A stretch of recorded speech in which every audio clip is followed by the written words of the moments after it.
படிப்பினுடைய அவசியத்தை உணர்ந்த காரணத்தினால்தான் நஞ்சு கொடுக்கப்படும் நேரம் வரை கிரேக்க நாட்டு கவிதைகளை படித்துக் கொண்டும் கேட்டுக்கொண்டும் இருந்தான் சாக்ரட்டிஸ். தூக்கு கயிற்றை முத்தமிடும் வரை படித்துக் கொண்டிருந்தான் உமர் முக்தார். தூக்கு மேடைக்கு அழைத்துச் செல்லும் வரை படித்துக் கொண்டிருந்தான் பகத்சிங். படுக்கின்ற இடம் கூட படிப்பகத்திற்கு அருகாமையில் கேட்டார் அண்ணல் அம்பேத்கர். படித்துக் கொண்டிருந்த புத்தகத்தை முடித்துவிட வேண்டும் என்பதற்காக தன்னுடைய அறுவை சிகிச்சையே அடுத்த நாள் மாற்றி வைக்க சொன்னார் பேரறிஞர் அண்ணா.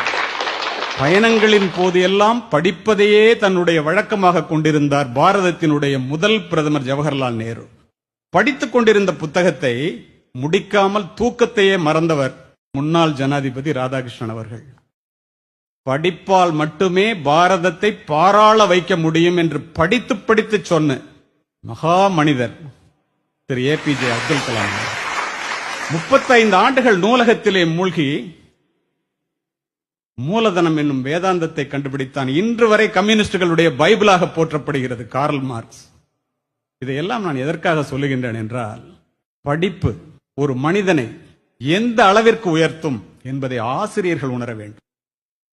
பிக்காசோவினுடைய ஓவியத்தை விட, பீத்தோவனினுடைய இசையை விட, ஹியூகோவினுடைய ஒரு வாக்கியம், கதையினுடைய ஒரு கடைச்சொல், கம்பனினுடைய ஒரு செய்யுள், பாரதியினுடைய ஒரு பாட்டு, என் கண்ணதாசனினுடைய ஒரு வரி நம்முடைய வாழ்க்கையே புரட்டி போட்டது.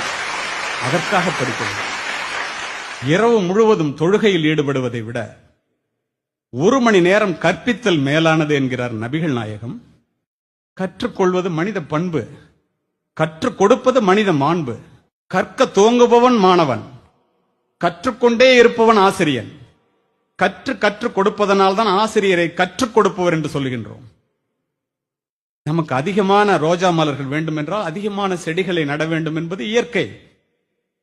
நமக்கு அதிகமான அறிவு வேண்டும் என்றால் அதிகமான புத்தகங்களை படிக்க வேண்டும். நீரளவே ஆகுமாம் நீராம்பல், தான் கற்ற நூல் அளவே ஆகுமாம் நுண்ணறிவு. நிறைய பட்டங்களை பெற்று தன்னுடைய பெயரை அலங்கரிப்பவர்களை விட நல்ல புத்தகங்களை படித்து தன்னுடைய மனதை அலங்கரிக்கின்ற ஆசிரியர்கள் மேன்மையானவர்கள் என்பேன்.